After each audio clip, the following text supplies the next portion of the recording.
Este podcast se presenta por cortesía de Movistar Empresas, el aliado que está transformando y potenciando negocios en toda Hispanoamérica con soluciones digitales en cloud, IoT, seguridad, conectividad, Big Data y advertising. Movistar Empresas, siempre el camino seguro.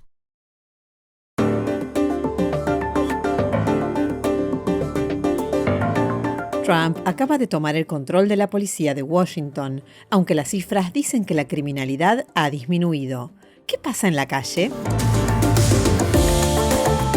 Este viernes tendrá lugar en Alaska una reunión entre Donald Trump y Vladimir Putin sobre la guerra en Ucrania. ¿Qué puede pasar? En España, solo el 15% de los menores de 30 años se independizan de su hogar familiar. Conseguir vivienda es un lío. ¿Por qué? Hola, bienvenidos a Y esto no es todo, el podcast del Georgetown Americas Institute de la Universidad de Georgetown en Washington, D.C. Soy Juan Carlos Iragorri, desde Madrid. Soy Paz Rodríguez Niel desde Buenos Aires. Jorge Espinosa no pudo estar hoy. Es miércoles 13 de agosto y esto es todo lo que usted debería saber hoy.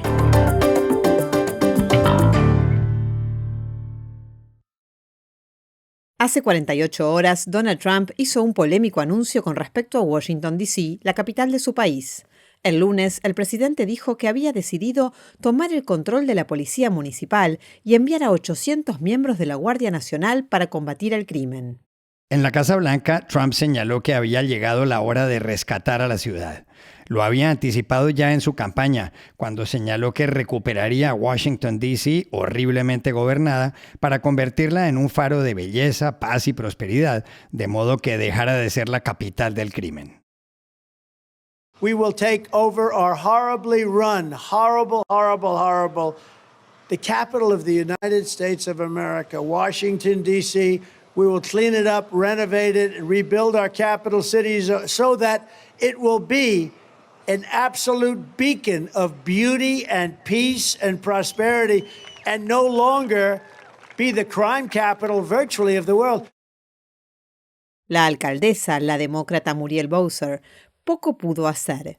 Como el D.C. o Distrito de Columbia no es un estado, el presidente puede tomar ciertos controles, todo a pesar de que los homicidios, en una ciudad de 700.000 habitantes, bajaron de 274 en 2023 a 187 en 2024. El lunes llamó la atención que la Casa Blanca puso a la ciudad de Madrid como ejemplo a seguir. En la capital española y la Comunidad de Madrid hubo 22 homicidios en 2024. Por contraste, puso como ejemplo para no seguir a Bogotá, donde el año pasado hubo 1.200 muertes violentas. La presencia de la Guardia Nacional en Washington, D.C. será en principio por 30 días. Pero, ¿cuál es realmente la situación en las calles? Llamamos ayer a José Díaz Briceño, el corresponsal del diario Reforma de México, que vive allá hace 20 años. Sí, las primeras unidades de la Guardia Nacional empezaron a llegar aquí al Distrito de Columbia este martes. Y la gran pregunta que está en la boca de prácticamente todos los habitantes es si un despliegue militar de esta magnitud, más de 800 tropas, así como diversos agentes del FBI, de la DEA, la Agencia Antidrogas de Estados Unidos y otras corporaciones federales, logrará resolver lo que algunos consideran es un verdadero problema de crimen específico que vive Washington. Las encuestas no lo dejan a la duda. 50% de los habitantes en Washington creen que hay un problema real de crimen. La pregunta aquí, otra vez, es si las medidas que toma Trump son las adecuadas. Hay que recordar, Washington fue la capital del homicidio en 1991. Así se le llamaba porque era la ciudad con más asesinatos en el país.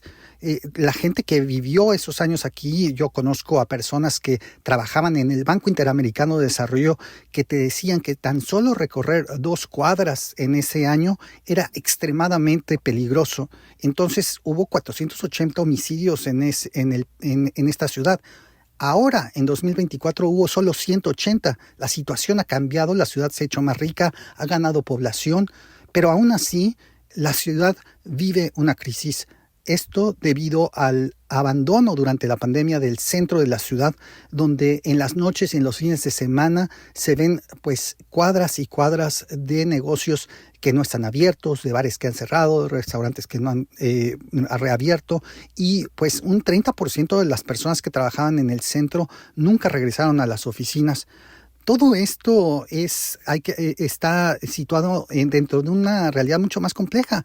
Son 700,000 los habitantes aquí en Washington, pero esta es una ciudad sumamente segregada en términos raciales y de riqueza. La mayor parte de las universidades de prestigio, como la Universidad de Georgetown, la Universidad George Washington y la propia Casa Blanca están en el noroeste de la ciudad, mientras que los barrios que concentran la mayor cantidad de problemas de violencia están en el suroeste y sureste. Y estas zonas bordean con el Capitolio y un poco más arriba con la estación de transporte de Union Station. Todas estas zonas son las que han visto un problema grave de crimen juvenil. Adolescentes que cometen robos en farmacias, que también han robado algunas joyerías y que también a veces se transportan en vehículos todoterreno alrededor de la ciudad que están prohibidos. Es aquí donde la ciudad no ha encontrado una forma de disminuirlos, porque apenas el año pasado la única área que vio crecer sus datos de crimen fue el crimen juvenil. Y a las personas aquí en Washington, si bien reconocen que hay inseguridad y también algún mal aspecto debido al alto número de personas sin hogar que viven en las calles, todas estas mismas personas se preguntan, ¿la solución son los militares? ¿No habrá otras maneras de atender los problemas históricos de segregación, de comportamiento fuera del núcleo familiar de muchos de estos jóvenes? Estas son preguntas que la orden del presidente Trump no resuelve.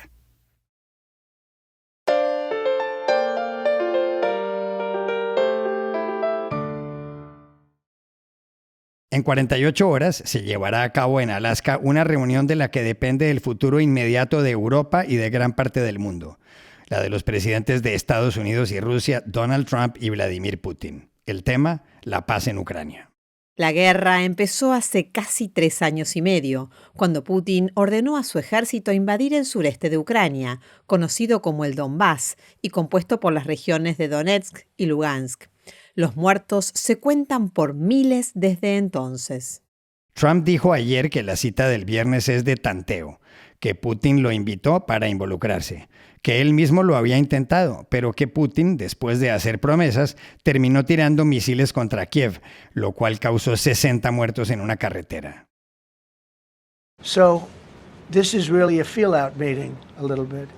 And President Putin invited me to get involved. He wants to get involved. I believe he wants to get it over with. Now, I've said that a few times, and I've been disappointed because I'd have like a great call with him, and then missiles would be lobbed into Kiev or some other place, and you'd have 60 people laying on a road dying. El presidente ucraniano, Volodymyr Zelensky, dijo ayer que no le cederá territorio a Rusia.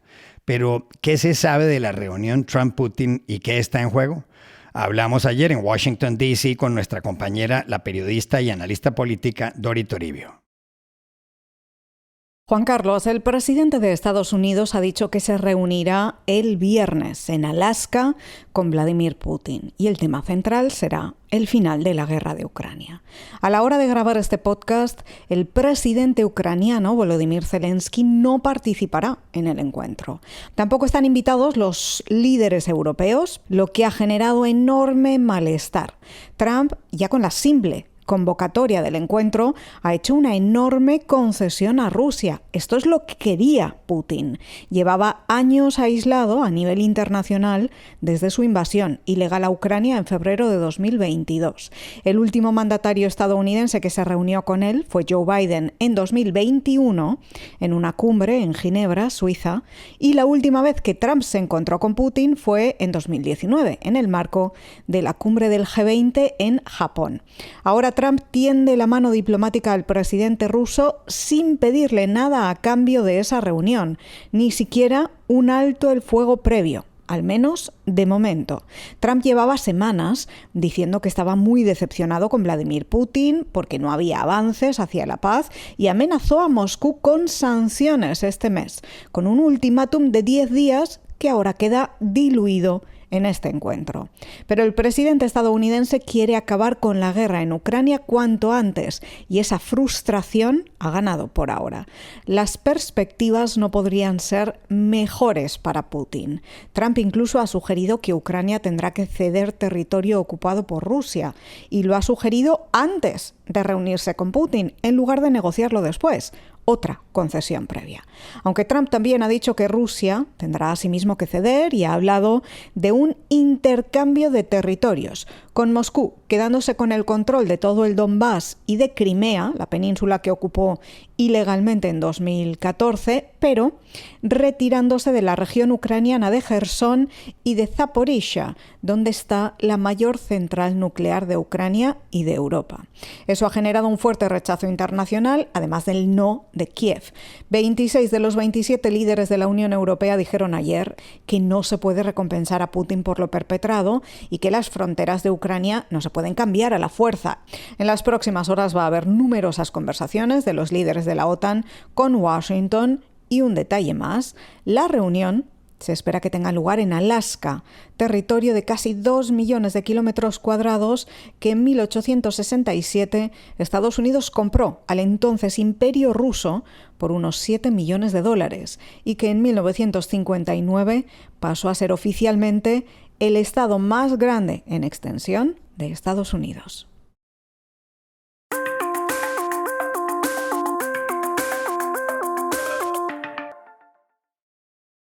Este podcast se presenta gracias al programa de apoyo al periodismo independiente del Grupo Bancolombia, porque una sociedad mejor informada está más protegida. Un informe que publicaron ayer varios medios de comunicación en Madrid y otras ciudades dio una estadística impactante sobre los jóvenes en España. Solo el 15,1% de los menores de 30 años en ese país logra independizarse de su hogar familiar. Hay explicaciones, claro. La primera, para poder comprar una vivienda, un joven español tendría que destinar el 100% de su sueldo durante 14 años. Y la segunda, para alquilar, y el canon de arrendamiento mensual promedio es de 1.080 euros, tendría que destinar el 92% de su sueldo. ¿Por qué hay tanto problema para conseguir vivienda en España, un país de 46 millones de habitantes? Llamamos ayer a Madrid a Alejandro Macarrón, coordinador del Observatorio Demográfico CEU-CEFAS, que acaba de publicar un informe sobre el asunto. En España ahora mismo hay un problema muy grave de acceso a la vivienda, sobre todo para jóvenes, inmigrantes y personas en general con menos recursos, ¿no?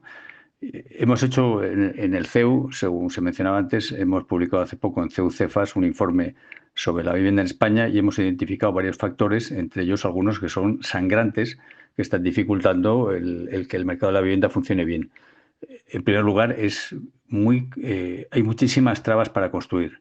De media, entre convertir un solar, tomando un solar, convertirlo en pisos o casas, en apartamentos, se tardan de 10 a 20 años, lo cual es una auténtica barbaridad, ¿no?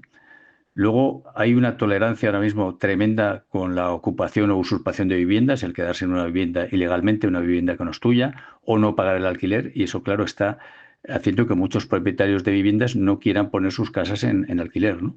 Luego tenemos un problema está viniendo muchísima más inmigración de la vivienda que se está construyendo, ¿no? El año pasado en España vinieron 600.000 inmigrantes adicionales, a pesar de haber varios millones de desempleados. Y claro, no se construye en absoluto tanta vivienda, ¿no? Y luego hay un problema de fiscalidad, hay muchísimos impuestos distintos. Desde que se empieza a construir una casa hasta que se vende, hemos identificado al menos 25 tipos de impuestos o tasas o licencias, cosas en las que hay que pagar equivalentes. Es una barbaridad. Eso encarece el precio de la vivienda. Y luego, bueno, hay un problema como en España, como en todo Occidente, que cada vez hay más gente que se divorcia, que no se casa, y eso hace que se necesiten más viviendas, ¿no? Cuando casi todas las personas se casaban para toda la vida y vivían en un solo hogar, pues se necesitaban menos viviendas para la misma población que cuando tenemos mucha gente que no se casa y mucha gente de la que se casa se separa, ¿no? Y claro, todo junto está generando un problema. El mercado de España de la vivienda está completamente dislocado. Y estas son otras cosas que usted también debería saber hoy. En México, los homicidios se han reducido en el último año más del 25%, según las estadísticas que está a punto de presentar la presidenta Claudia Sheinbaum, que se posesionó el 1 de octubre de 2024. Ahora hay 64 diarios, cuando hace 10 meses había 87. Los expertos sostienen que esos datos permitirán que la jefa del Estado mexicano reivindique su estrategia de seguridad. Miles de personas han sido evacuadas en regiones de España y Portugal a causa de los incendios forestales de las últimas horas. El fenómeno se ha visto intensificado por las altas temperaturas del verano. Ayer, en Córdoba y Sevilla, el termómetro registró hasta 44 grados Celsius, por ejemplo. Una de las zonas más afectadas por los incendios fue el municipio de Tres Cantos, a 27 kilómetros de Madrid, donde las llamas rozaron las urbanizaciones. Taylor Swift anunció ayer el título del que será su álbum número 12, The Life of a Showgirl.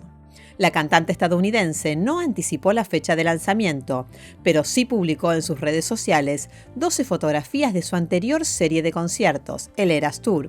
Swift, de 35 años, aparecerá hoy en el podcast New Heights de su novio Travis Kelce y de su hermano Jason. Es uno de los 10 de mayor audiencia en Estados Unidos. Y aquí termina Y esto no es todo, donde siempre habrá más. En la producción estuvo John F. Burnett. Pueden suscribirse a este podcast en nuestro sitio web y esto no es todo.georgetown.edu. Seguirnos en nuestras cuentas de X y de Instagram, @y esto no es todo, y buscarnos en nuestro canal de YouTube. Gracias por oírnos. Chao, hasta la próxima.